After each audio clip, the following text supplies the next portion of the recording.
warahmatullahi wabarakatuh. Kami dari tim Fraudbusters Universitas Fajar Makassar akan memaparkan analisis kami terkait kasus dugaan fraud pembelian aset hard drive pada perusahaan cabang bidang perbankan. Adapun anggota tim Fraudbusters yaitu Fadli Ardiansyah, Andi Aulia Salsabila, dan Aura Hairunisa Taufik. Dalam dunia bisnis yang terus berubah, fungsi audit internal sangat krusial untuk menjamin integritas dan pematuhan terhadap standar yang berlaku. Sebagai seorang auditor internal di sebuah lembaga keuangan nasional, peran ini menjadi sangat penting karena melibatkan data dan transaksi yang sensitif. Perhatian audit internal tertuju pada pembelian aset oleh Departemen IT di sebuah cabang yang menonjol karena nilai signifikannya dan hubungannya dengan ekspansi kapasitas penyimpanan data pelanggan. Berdasarkan aturan perusahaan yang kami ketahui, pembelian perangkat keras harus sesuai dengan standar keamanan yang tinggi dan hanya boleh dilakukan melalui pemasok bersertifikat. Namun, terdapat kejanggalan. Alamat pemasok yang tertera pada voucher pembelian berada di zona perumahan yang tidak sesuai dengan ekspektasi, lokasi komersial atau industri. Selain itu, diketahui bahwa perusahaan perangkat multinasional yang seharusnya digunakan tidak memiliki distributor resmi di lokasi tersebut. Hal ini memunculkan keraguan mengenai validitas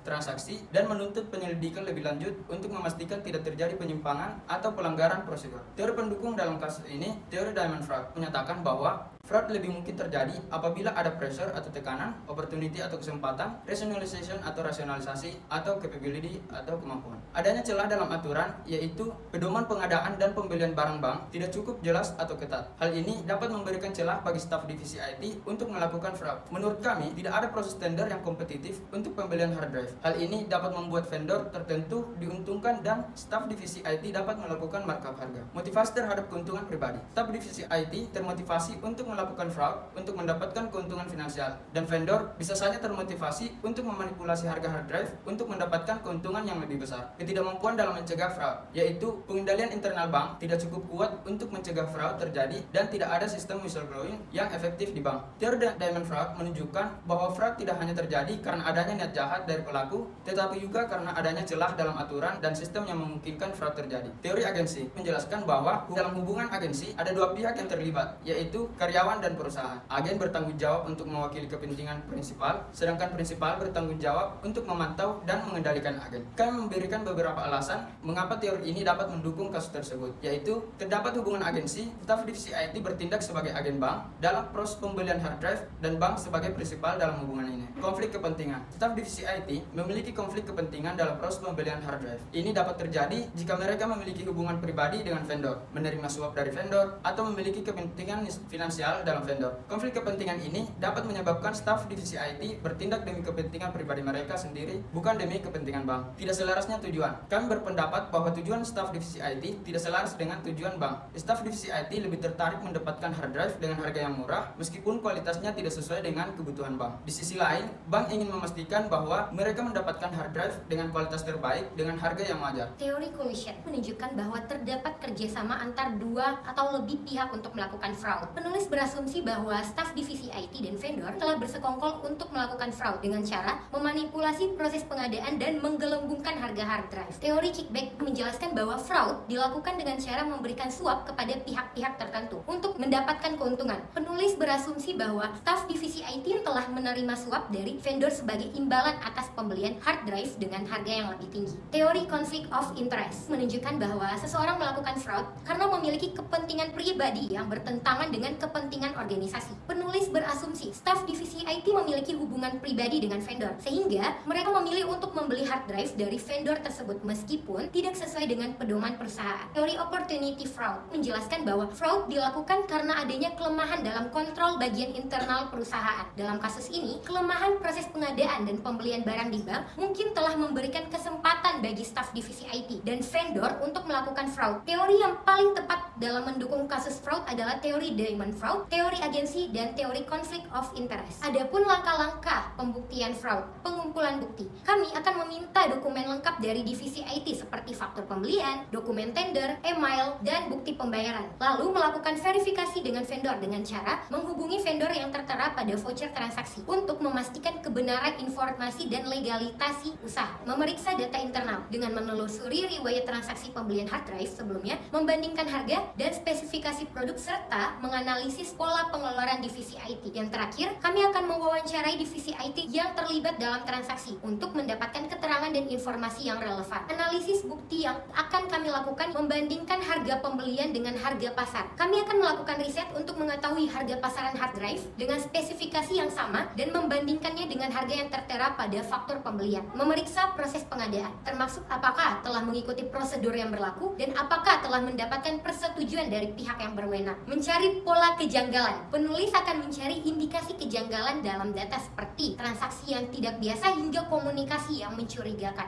Konfirmasi dan tindak lanjut. Jika kami menemukan bukti yang kuat adanya fraud, kami akan mencari penjelasan dan pengakuan dari pihak yang terlibat, menyusun laporan investigasi yang komprehensif dan terperinci, serta memastikan bahwa rekomendasi yang diberikan dalam laporan investigasi ditindaklanjuti dengan tepat dan efektif. Kami meringkas kasus ini dalam metode 5W dan 1H. Apa kecurangan yang dapat diidentifikasi pada kasus tersebut? Kami mengidentifikasi nilai transaksi pada pembelian aset yang material dan lokasi yang tercantum dalam voucher pembelian aset tersebut mencurigakan. Mengapa kecurangan tersebut terjadi? Mengacu pada teori Diamond Fraud, suatu fraud dapat terjadi apabila ada tekanan, kesempatan, rasionalisasi, dan kapitabilitas. Kemungkinan fraud terjadi dikarenakan adanya kesempatan yang bisa dimanfaatkan oleh pihak terkait, yaitu kurangnya pengendalian internal dari bank. Siapa yang terindikasi terlibat dalam kecurangan tersebut? Kami berasumsi yang terlibat dalam kasus ini adalah divisi IT, vendor, divisi bagian purchase order. Kapan kecurangan tersebut terjadi? Kecurangan tersebut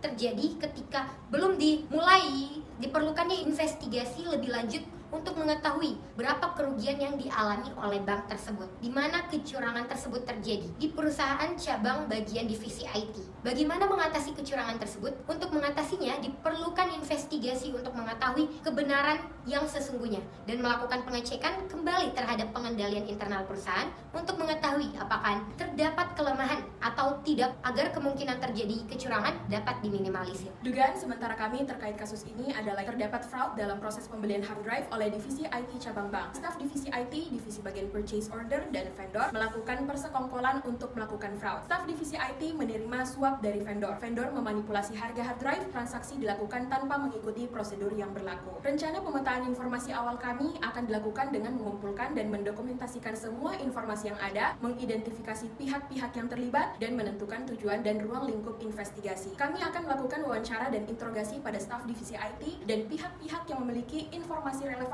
untuk mendapatkan keterangan terkait proses pengadaan, pemilihan vendor, legalitas usaha, riwayat penjualan, dan hubungan mereka dengan staf divisi IT, serta mewawancarai pihak-pihak lain yang mungkin memiliki informasi yang relevan termasuk staf keuangan, staf pengadaan, atau pihak eksternal yang mungkin memiliki pengetahuan terkait vendor. Pengumpulan bukti tambahan. Meminta dokumentasi tambahan dari vendor termasuk sertifikat resmi, bukti legalitas usaha, dan informasi tentang riwayat penjualan, dan melakukan pemeriksaan forensik terhadap komputer dan perangkat elektronik yang digunakan oleh pihak-pihak terlibat. Kami akan menerapkan program audit di dalam kasus ini dengan beberapa teknik audit. Follow the money. Melakukan analisa rekening bank staf divisi IT, divisi bagian purchase order, dan vendor, memeriksa riwayat transaksi kartu kredit staf divisi IT, divisi bagian purchase order, dan vendor, serta mencari bukti transfer dana antara staf divisi IT, divisi bagian purchase order, dan vendor. Test of controls, yaitu mempelajari prosedur pengadaan dan pembelian barang yang diterapkan oleh bank, mengobservasi bagaimana prosedur tersebut diterapkan dalam praktik, melakukan wawancara dengan staf yang terlibat dalam proses pengadaan dan pembelian barang, dan menguji dokumentasi terkait dengan proses pengadaan dan pembelian barang. Data analytics, menganalisis data pembelian hard drive di masa lalu, membandingkan harga pembelian hard drive dengan harga pasar, menganalisis pola pembelian hard drive oleh divisi IT, dan menganalisis komunikasi antara staf divisi IT, divisi bagian purchase order, dan vendor. Vouching, memeriksa faktur pembelian hard drive, membandingkan faktur pembelian hard drive dengan bukti pembayaran, memeriksa bukti pengiriman hard drive, dan melakukan wawancara dengan staf yang terlibat dalam proses pembelian hard drive. Kesimpulan untuk kasus ini, terdapat indikasi yang kuat bahwa fraud telah terjadi dalam kasus pembelian hard drive. Dalam kasus ini, meskipun nilai transaksi dianggap wajar dalam bentang harga, tetap saja nilainya tergolong material. Ini menunjukkan bahwa potensi kerugian finansial bagi bank jika terjadi fraud terus-menerus akan cukup besar. Selain itu, pembelian hard drive dari vendor yang tidak terdaftar dan tidak memiliki sertifikat keamanan merupakan pelanggaran yang disengaja terhadap pedoman perusahaan. Tidak hanya itu, staf divisi IT telah melakukan markup harga hard drive untuk mendapatkan keuntungan pribadi, serta vendor telah bekerja sama dengan staf divisi IT dan divisi bagian purchase order untuk memanipulasi harga hard drive. Saran kami untuk kasus ini adalah buat mekanisme verifikasi dan validasi terhadap faktur dan bukti pembayaran. Kami menyarankan kepada perusahaan untuk meningkatkan pengawasan terhadap transaksi pengadaan dan pembelian barang, menerapkan sistem whistleblowing yang memungkinkan staf bank untuk melaporkan tindakan fraud kepada pihak yang berwenang, serta sistem ini harus secara rahasia dan anonim, mudah diakses oleh seluruh staf bank dan diinvestigasi secara serius oleh pihak berwenang.